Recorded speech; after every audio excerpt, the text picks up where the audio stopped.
Meus amados irmãos, uma vez conversando com um dos comerciantes da igreja, ele usa uma expressão muito engraçada, ele dizendo assim que existe aquele tipo de cliente que olha, pede orçamento, visita o comércio, vai umas 10 vezes, quase que assina uma proposta de compra e fica naquele chove, não molha e nunca adquire.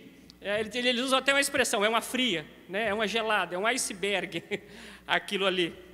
Existem relacionamentos humanos também, até inclusive quando as pessoas antes de namorar ficam flertando e aquela zona nebulosa em que você sente ciúmes da pessoa, mas não sabe se tem o direito de exigir determinadas coisas ou não, antes de ser oficializado ou oficializada, digamos, noivo, namorada ou esposa ou esposo.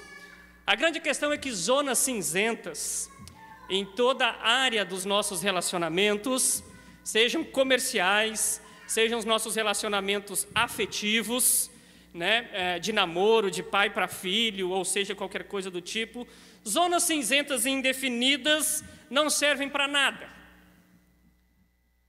Os nossos relacionamentos e a nossa jornada tem que ser uma das coisas que eu sempre prezo nos meus relacionamentos, são clareza daquilo que você gosta, daquilo que você não gosta, daquilo que você aprova ou não, ou se você está conosco ou não.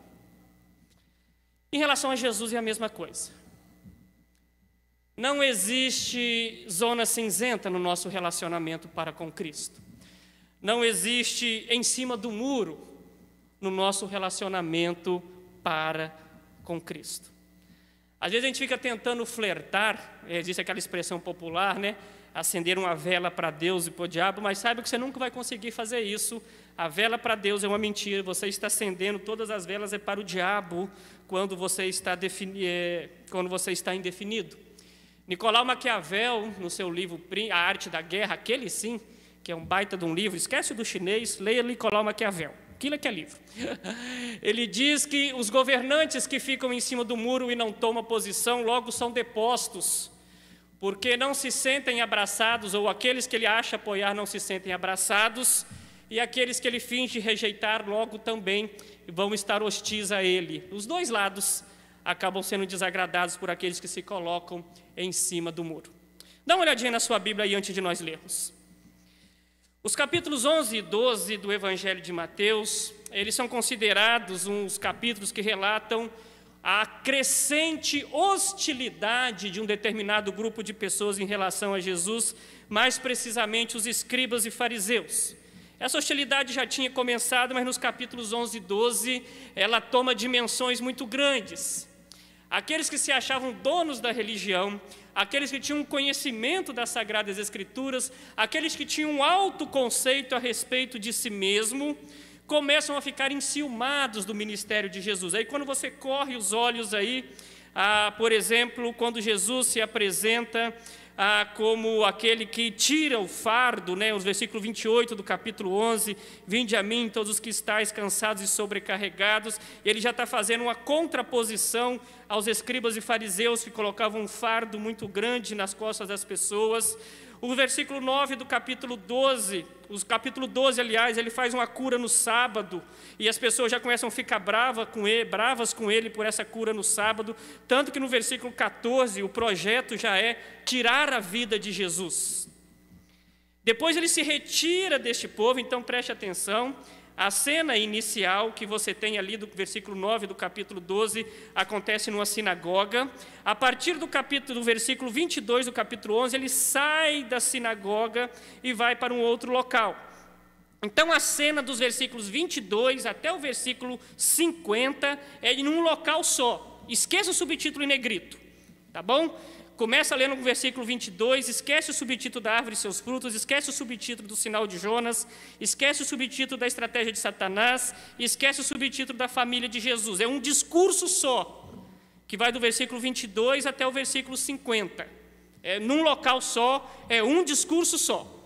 Nós vamos nos ater hoje do versículo 22 até o versículo 45. E lembre-se que Jesus está respondendo a estas pessoas que têm um contato com a religião, que tem um conhecimento da religião, que tem um comportamento religioso. mas que não vão entrar no reino porque não abraçaram o ministério de Jesus ou a pessoa de Jesus por completo. Essa é a mensagem de Jesus. Essa é a ênfase do ensino dele, dos versículos 22 até o versículo 45. Não há neutralidade em relação a Jesus. Acompanhe, então, esta cena, esse discurso. Então lhe trouxeram um endemoniado, cego e mudo, e ele os curou, ou ele o curou, passando o mudo a falar e a ver. E toda a multidão se admirava e dizia: é este, porventura, o filho de Davi? Mas os fariseus, ouvindo isto, murmuravam: este não expele demônios, senão pelo poder de Belzebu, maioral dos demônios. Jesus, porém, conhecendo-lhes os pensamentos, disse: todo reino dividido contra si mesmo ficará deserto, e toda cidade ou casa dividida contra si mesma não subsistirá. Se Satanás espelha a Satanás, dividido está contra si mesmo, como, pois, subsistirá o seu reino? E se eu expulso demônios por Belzebu, por quem expulsam os vossos filhos? Por isso, eles mesmos serão vossos juízes. Se, porém, eu expulso demônios pelo Espírito de Deus, certamente é chegado o reino de Deus sobre vós. Ou como pode alguém entrar na casa do valente e roubar-lhe os bens sem primeiro amarrá-lo, e então lhe saqueará a casa? Quem não é por mim é contra mim, e quem comigo não ajunta, espalha. Por isso vos declaro, todo pecado e blasfêmia serão perdoados aos homens, mas a blasfêmia contra o Espírito não será perdoada. Se alguém proferir alguma palavra contra o Filho do Homem, ser-lhe-á isto perdoado, mas se alguém falar contra o Espírito Santo, não lhe será isso perdoado, nem neste mundo, nem no porvir. Ou fazei a árvore boa e o seu fruto bom, ou a árvore má e o seu fruto mau, porque pelo fruto se conhece a árvore. Raça de víboras, como podeis falar coisas boas sendo maus? Porque a boca fala do que está cheio o coração. O homem bom tira do tesouro bom coisas boas, mas o homem mau do mau tesouro tira coisas más. Digo-vos que toda palavra frívola que proferirem os homens, dela darão conta no dia do juízo, porque pelas tuas palavras serás justificado, e pelas tuas palavras serás condenado. Então alguns dos escribas e fariseus replicaram: mestre, queremos ver de tua parte algum sinal. Ele, porém, respondeu: uma geração má e adúltera pede um sinal, mas nenhum sinal lhe será dado senão do profeta Jonas. Porque assim como esteve Jonas nos 3 dias e 3 noites no ventre do grande peixe, assim o Filho do Homem estará 3 dias e 3 noites no coração da terra. Ninivitas se levantarão no juízo com esta geração e a condenarão, porque se arrependeram com a pregação de Jonas. E eis aqui está quem é maior do que Jonas. A rainha do sul se levantará no juízo com esta geração e a condenará, porque veio dos confins da terra para ouvir a sabedoria de Salomão. E eis aqui está quem é maior do que Salomão. Quando o espírito imundo sai do homem, anda por lugares áridos, procurando repouso, porém não encontra. Por isso diz: voltarei para a minha casa de onde saí. E tendo voltado, a encontra vazia, varrida e ornamentada. Então vai e leva consigo outros 7 espíritos, piores que ele. E entrando, habitam ali, e o último estado daquele homem torna-se pior do que o primeiro. Assim também acontecerá a esta geração perversa. Oremos ao Senhor. Deus, nosso Pai, nós carecemos tanto de Ti para a compreensão das Sagradas Escrituras, e de antemão, ó Deus, já pedimos ao Senhor: tem misericórdia de nós. Ó Deus, que o Senhor esteja abrindo os nossos olhos para compreendermos as maravilhas da Tua lei. E livra-nos do espírito farisaico, ó Deus, hipócrita, do auto-engano, do orgulho. Dá-nos um coração humilde, disposto a aprender, independente se estamos aqui pela primeira vez e temos pouco conhecimento bíblico, ou se estamos aqui há décadas frequentando esses bancos, que a nossa sede seja a mesma. Em nome de Jesus é que oramos. Amém. É esta pergunta que eu quero responder com você nesta noite. Conhecer a Jesus e não se render a Ele, ou o que acontece conosco quando nós conhecemos a Jesus e não nos rendemos a Ele? O que acontece conosco quando nós tentamos levar a nossa vida na zona cinzenta do relacionamento para com Jesus. E a primeira consequência daqueles que querem levar esse relacionamento na zona cinzenta ou não aceitam a pessoa de Jesus é que nós caímos em autodestruição, achando que estamos certos. Corra os seus olhos nos versículos 22 até o 32 aí, para nós entendermos a situação. Como eu disse a vocês, o diálogo de Jesus, ou os embates de Jesus nesses 2 capítulos, estão relacionados então a fariseus e escribas principalmente. Gente que tinha um profundo conhecimento bíblico. Um fariseu até os 14 anos era exigido dele que tivesse o Pentateuco decorado para começo de conversa. Eles tinham acesso às profecias messiânicas que apresentavam a respeito da vinda do Senhor Jesus. Eles já tinham visto os sinais de Jesus presencialmente, eram testemunhas oculares de tudo que Jesus tinha feito, inclusive desse milagre do homem da mão ressequida, quando ele cura no sábado também, tudo ou eles viram ou já tinham ouvido falar por testemunho confiável a respeito de Jesus. E mesmo diante desse conhecimento, eles acusam a Jesus ou fazem uma acusação absurda contra a pessoa de Jesus. Eles acusam Jesus de expulsar demônios pelo poder de Beelzebul, ou pelo poder de Satanás. E Jesus derruba o argumento deles de uma forma tão simples e direta, porque o conhecimento distante do relacionamento com Jesus leva-nos à cegueira e à tolice. Gente que conhece Jesus e não se relaciona com Ele, desculpa o termo aqui, é um burro espiritual. Fala muita besteira a respeito de Jesus. Porque olha a lógica deles aqui. Ele está expulsando demônios pelo poder de demônio. Tem alguma coisa errada, Jesus falou.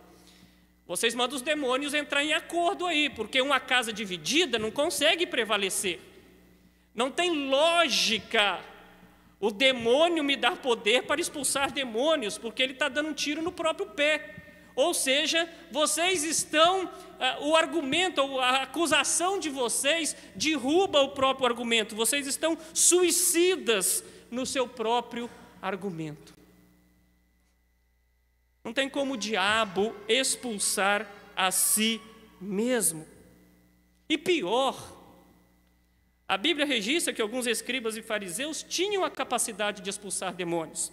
O livro de Atos, capítulo 19, diz assim: alguns judeus que andavam expulsando espíritos malignos tentaram invocar o nome do Senhor Jesus sobre o endemoniado, dizendo: em nome de Jesus, a quem Paulo prega, eu lhes ordeno que saia. O que tudo indica, eles conseguiam. Olha que interessante. Havia uma certa capacidade de expulsar demônio nesses indivíduos, mesmo não reconhecendo a autoridade de Jesus. Meus amados irmãos, o conhecimento teológico, a jornada cristã, distante do relacionamento com Cristo, ela é vã. Conhecer a Jesus e não se relacionar com Ele, não ter a noção da entrega, da renúncia que exige esse relacionamento, leva-nos a um suicídio intelectual, a um suicídio existencial para a nossa jornada cristã, a despeito do nosso currículo teológico que porventura nós possamos apresentar. Não se entregar a Jesus, não reconhecer a messianidade de Jesus, que Ele era o cumprimento das profecias, não se render às provas que já foram apresentadas a Ele ao longo do tempo, leva a este suicídio existencial e leva-nos a falar muita besteira. Portanto, meus amados irmãos, a dúvida que todo mundo tem, esse texto é rico, do ponto de vista teológico, mas todo mundo fica preocupado: pastor, será que eu cometi o pecado contra o Espírito Santo? Não! A blasfêmia contra o Espírito Santo é um pecado cometido por aqueles que, diante de uma longa jornada, têm provas irrefutáveis, testemunhas oculares daquilo que Cristo fez, e não se rendem ao poder de Jesus, e além de não se renderem, o acusam de fazer as suas obras pelo poder de Satanás e não pelo poder do Espírito Santo. Esse é o pecado imperdoável. Se você já tem peso na consciência, aqueles que às vezes me perguntam: será que eu cometi? Quem tem peso na consciência de tê-lo cometido, não cometeu. Porque uma das características dos filhos de Deus, é o remorso pelos pecados cometidos. Os praticantes do pecado imperdoável não têm remorso, não têm constrangimento pelo seu pecado. Além de que as Sagradas Escrituras nos garantem que aqueles que são nascidos de Deus, o maligno não lhes toca. Então fique despreocupado. Se você é um crente, se você teve um encontro com Jesus, em nenhum momento você vai blasfemar contra o Espírito Santo, porque o Espírito Santo mora em você. E o Espírito Santo não faria você atacar ele mesmo, seria também um suicídio espiritual. E aí Jesus, então, derrubando esse argumento deles, ainda provando a irracionalidade daquilo que eles apresentam, ele usa uma segunda figura. O primeiro fala, não tem lógica eu expulsar Satanás pelo poder de Satanás. Mas mesmo que isso fosse verdadeiro, quando um valente, quando para você, o que ele trabalha aqui, versículo 29, como pode alguém entrar na casa do valente e roubar-lhe os bens sem primeiro amarrá-lo? A lógica de Jesus é, mesmo que isso fosse verdadeiro, eu só posso expulsar Satanás se eu primeiro amarrar Satanás. Então, portanto, eu sou mais poderoso que Satanás. Essa é a lógica de Jesus.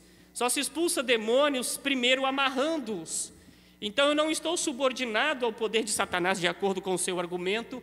Isso que vocês estão falando me tornam mais forte do que ele ainda. Irracionalidade. Intelectualidade frívola é o que leva as pessoas que querem conhecer Jesus de longe e não se entregar a um relacionamento radical e profundo com Ele. Mas essa zona cinzenta do relacionamento leva a uma segunda consequência também. Aqueles que não se entregam plenamente ao senhorio de Jesus, além de cometerem suicídio existencial e darem um tiro no próprio pé, eles geram ou são gerados neles coração e língua maus. Olha o versículo 33 aí. Ou fazei a boa árvore, aliás, 33 não, 34 já. Raça de víboras, como podeis falar coisas boas sendo maus, porque a boca fala do que está cheio o coração. Meus amados irmãos, aqueles que estão, ou aqueles que se entregaram a um relacionamento verdadeiro com o Senhor Jesus, antes de mais nada, eles prestam atenção em todas as áreas da sua vida e todas elas são trabalhadas por esse encontro com o Senhor Jesus. Para o cristão, e preste atenção nisso, não existe a expressão da boca para fora, porque tudo aquilo que nós falamos procede do nosso coração. E coração, de acordo com as Sagradas Escrituras, é a fonte da vida. Tudo aquilo que nós praticamos exteriormente tem origem primeiramente no coração. Tanto que o próprio Senhor Jesus vai dizer, de onde é que procedem blasfêmias, assassinatos, prostituição, lascívia, impureza? Do coração. Todo pecado que nós cometemos exteriormente, ele primeiro é gerado dentro de nossos corações. Meu querido irmão e minha querida irmã, se você não convidar o Senhor Jesus para ser Senhor em todas as áreas da sua vida, inclusive da sua língua, inclusive do seu falar, inclusive do seu vocabulário, você não teve uma entrega completa a Jesus, pois essa é uma marca dos filhos de Deus. O apóstolo Paulo, na carta aos Efésios, diz, entre vocês não deve ter sequer menção de imoralidade sexual, nem de qualquer espécie de impureza, nem de cobiça, pois essas coisas não são próprias para os santos. Não haja obscenidade, nem conversas tolas, nem gracejos imorais que são inconvenientes, mas ao invés disso, ações de graças. Você quer ser mais direto, então? O apóstolo Tiago, ou Tiago, aliás, o autor da carta, é mais direto ainda.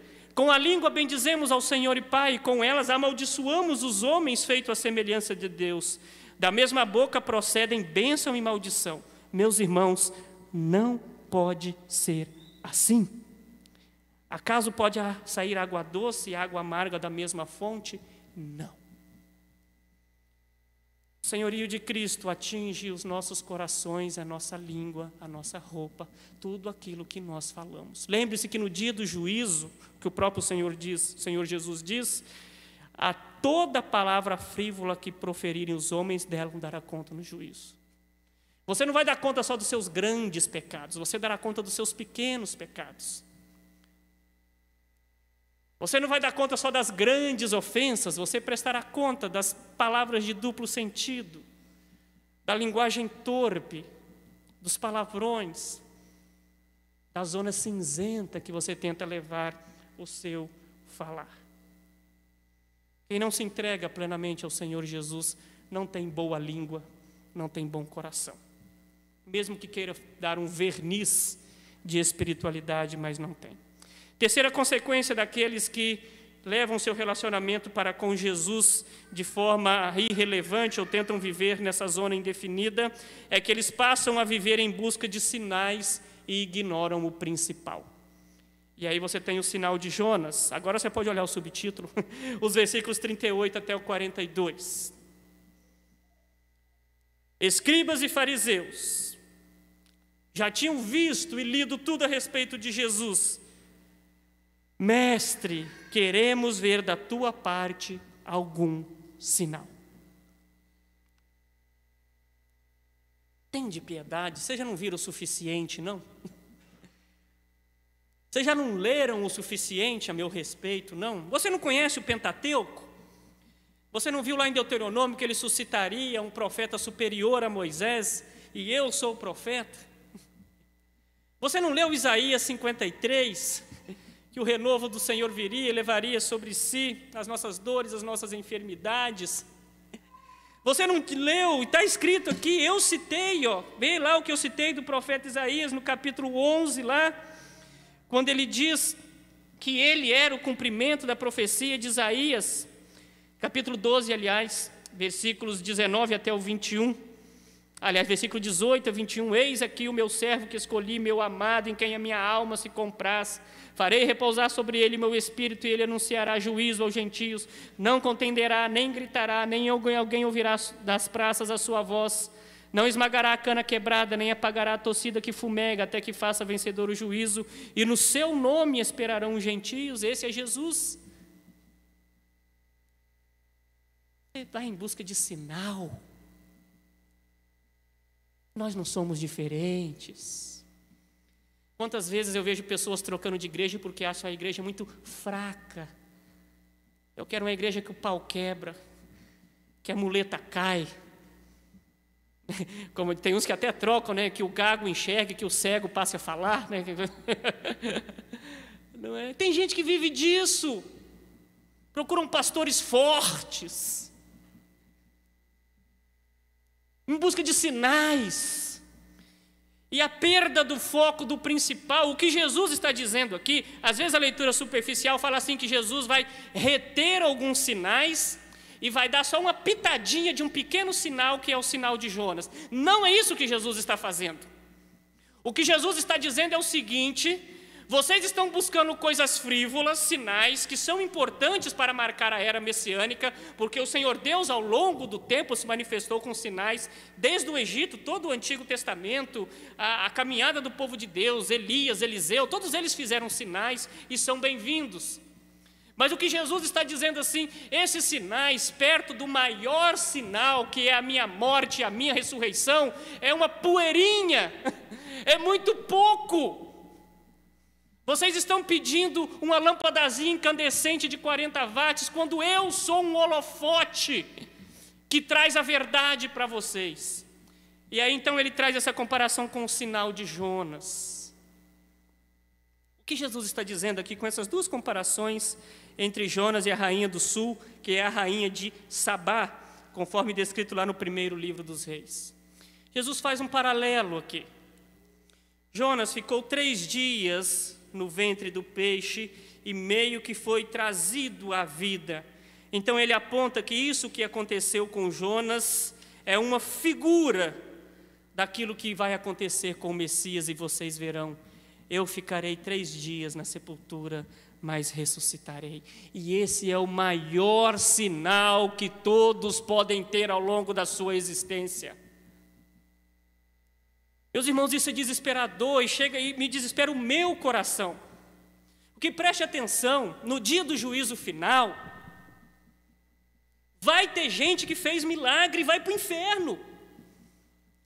A passagem que as pessoas disseram: em teu nome expelimos demônio. Esse pessoal, nunca vos conheci. Jesus não contesta a veracidade da expulsão do demônio. Os próprios judeus que não aceitavam a pessoa de Jesus, alguns deles eram capazes de expulsar demônios e vão para o inferno. Já parou para pensar nisso? Porque viveram de sinais. O combustível da alma deles não era o Cristo ressurreto. O combustível da alma deles não era a cruz. Não viviam por fé. Viviam por sinais. Precisavam de ter o ego massageado, precisavam de aplausos, precisavam de cultos de cura e libertação. Segunda-feira daquilo, terça daquilo acolá, quarta-feira que por aí vai, cada uma com um tema diferente, só para massagear o ego das pessoas. Talvez muitos que viram pastores que têm milhões de seguidores, que ao invés de confrontar o pecado, fica falando que você é importante para Deus a vida inteira e não convida as pessoas ao arrependimento, estarão à direita, vão ser despedidos da presença de Deus e não irão para o reino que está preparado desde a fundação do mundo. O apóstolo Paulo deixou isso bem claro na carta aos Coríntios. Os judeus buscam sinais, os gregos buscam sabedoria, mas nós pregamos a Cristo crucificado. E se a cruz não é suficiente para você levar a sua vida cristã, desculpe, você está nadando em oceanos errados. Você está nadando contra a maré. É isso que Cristo está dizendo. E o meu alerta aqui, agora em primeira instância, é você que tem muito tempo de igreja e que talvez tenha apertado o botão do piloto automático espiritual. Olha a lógica que Jesus está usando aqui. Os ninivitas não eram crentes, não eram judeus e se arrependeram só com o sinal de Jonas ou com a mensagem de Jonas. A rainha de Sabá não era crente e ela foi buscar conhecimento e sabedoria em Salomão. Agora vocês que estão há muito tempo aqui comigo, você que tem 99% de presença na escola dominical, você que entrega seu dízimo regularmente, acha que isso é um sinal da sua espiritualidade, presta atenção que se você não entender a mensagem da cruz e não houver uma entrega radical, a rainha de Sabá e os ninivitas vão te julgar no dia do juízo final. Quem você achou que não era digno vai se tornar juiz daqueles que se achavam dignos demais de estarem na presença do Senhor Deus. Aqueles que achavam que tinham um currículo espiritual muito bom vão ser julgados por aqueles que aos olhos humanos talvez seriam miseráveis. A lógica do argumento de Cristo é: se os gentios se converteram com sinais que eram inferiores ou com sinais que apenas apontavam para Cristo, vocês que têm o Cristo encarnado e provas irrefutáveis não se convertem, não se rendem à cruz, vai ter menos juízo para vocês no dia do juízo final do que para os outros. Quarta consequência daqueles que levam uma vida em zona cinzenta com o Senhor Jesus e não reconhecem o seu senhorio. A quarta consequência é que nós deixamos a nossa casa vazia e o nosso estado piora. E aí são os versículos 43 a 45. Preste atenção.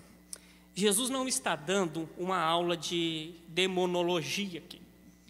Jesus não está dando um curso de expulsão de demônios ou de possessão demoníaca em 3 versículos. Não é disso que ele está tratando.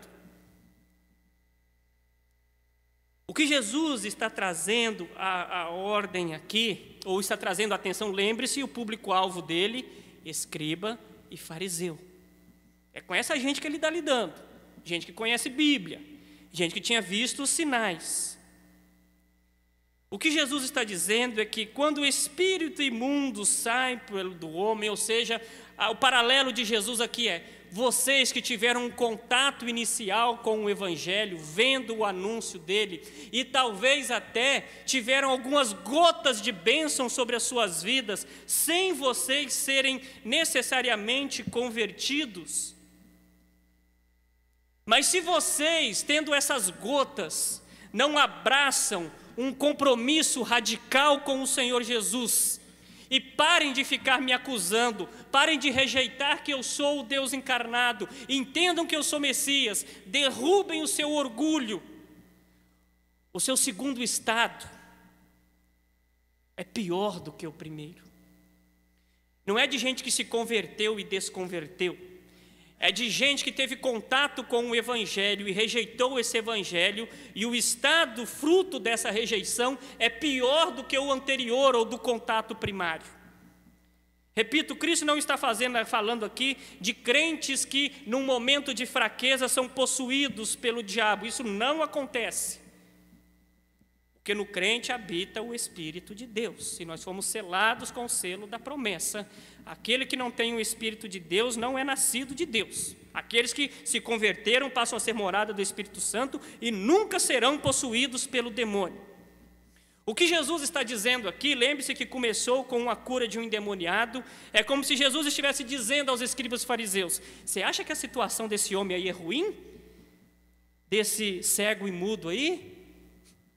A situação dele é muito melhor que a de vocês, porque ele foi curado e para ele é possibilidade de salvação. Agora de vocês, o segundo estado de vocês, rejeitando as minhas palavras, é muito pior, porque não existe neutralidade em relação à pessoa de Jesus. Não existe casa vazia. Talvez você olhe o texto aqui e fala assim: teve a primeira expulsão, né, quando o espírito imundo sai do homem. Aí você fala no versículo 44, e tendo voltado, a encontra vazia, varrida e ornamentada. Mas casa vazia, varrida e ornamentada sem o Senhor Jesus é empurrar a sujeira para debaixo do tapete, porque em última instância não existe casa vazia. Só existem casas ocupadas ou pelo Senhor Jesus ou pelo diabo. Não existe. Dourados tem um caso arquitetônico muito interessante daquele hotel, né, lá na Guaicurus. Linda a arquitetura dele. Mas ao longo eu só nos 7 anos que estou aqui, já vi várias reportagens, né, moradores ao redor do Hotel X reclamam de vandalismo, consumo de drogas, roubos, mato alto, tudo aquilo que acontece com aquilo que é abandonado e não é cuidado. Em nossa vida espiritual acontece de forma semelhante. Não adianta você tentar dar uma limpezinha, que às vezes nós nos achamos bons demais. E aí nós tentamos escorar a nossa vida em herança teológica, em conhecimento acadêmico, em saldo bancário, em roupa, em discurso bonito. Deixa eu te falar uma coisa. Tudo isso os fariseus tinham. Roupa alinhada, boa oratória, manuseio das Sagradas Escrituras, não necessariamente fisicamente, né, porque eles estudavam em rolos, mas não se renderam à cruz. Não foram capazes de assumir a caminhada radical que o encontro com o Senhor Jesus exige de nós. Está ciente disso, meu irmão? Minha irmã? Não dá para tapear o nosso vazio espiritual com nenhuma outra coisa que não seja o Senhor Jesus. Não tem jeito. Com Jesus de Nazaré, ou você abraça a causa de fato e assina o contrato de compra e venda, no caso de venda de entrega da nossa vida para com Ele, ou não tem negócio. É fria, é gelada. Eu quero terminar com algumas perguntas à sua vida aqui. Primeiramente, talvez você tenha tentado enganar aos outros com a espiritualidade vazia e não submissa à pessoa do Senhor Jesus.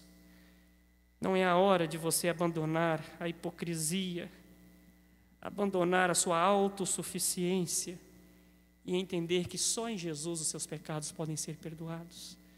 Talvez você está no banco da igreja há tanto tempo, mas nunca teve, digamos, aquela pegada do encontro com Jesus. É igual aquele funcionário batedor de cartão, que parece um robô, mas que não tem brilho nos olhos de onde está. Não deixe o espírito farisaico tomar conta de você. Não deixe a casa vazia, não. Renda-se aos pés de Jesus e deixe Ele fazer uma faxina existencial na sua língua, nos seus negócios, no seu coração, no seu casamento, no seu convívio com os filhos. Segundo grupo que eu quero fazer uma pergunta. Talvez você que nunca teve contato com o Evangelho tenha um contato muito superficial e fala assim, não, para mim não tem jeito, não. É justamente para você que eu falo que tem jeito. Talvez você se considere um desprezível com esse endemoniado que chega aqui cego e mudo, que foi curado por Jesus. É para esse que Jesus veio, é para esse tipo de gente. É para as pessoas que a sociedade diz que não tem jeito, que o Senhor Jesus fala, eu dou jeito sim. Porque todo mundo que segue a Jesus é um ex. Nós gostamos de ouvir o ex-assassino. Nós gostamos de ouvir, nós gostamos do ex-radical. Mas o Senhor Jesus é aquele que cura o ex-insone, é o que transforma você num ex-insone.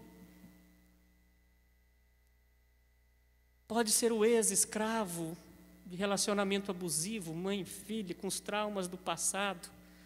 Pode ser o ex-dependente de remédios. Não estou dizendo para você abandoná-los, estou dizendo que uma vinda com Cristo é capaz de trazer uma alegria superior àquilo que qualquer medicamento pode trazer.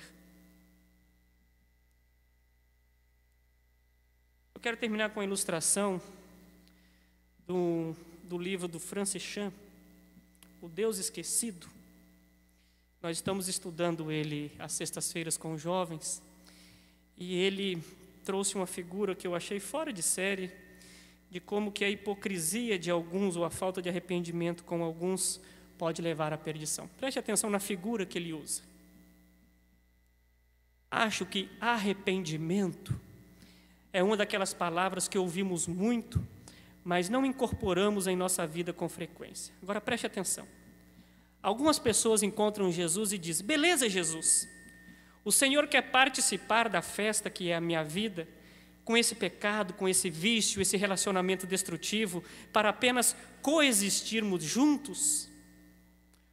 O arrependimento, por sua vez, significa dizer, querido Jesus, o Senhor é a melhor coisa que aconteceu em minha vida.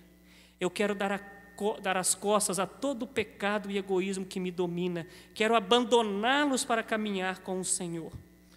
Com o Senhor, que é a minha vida agora, ajude-me a deixar as coisas escravizantes e sem valor desta vida. Cuidado, Jesus não veio para ser um adorno na festa dos seus pecados.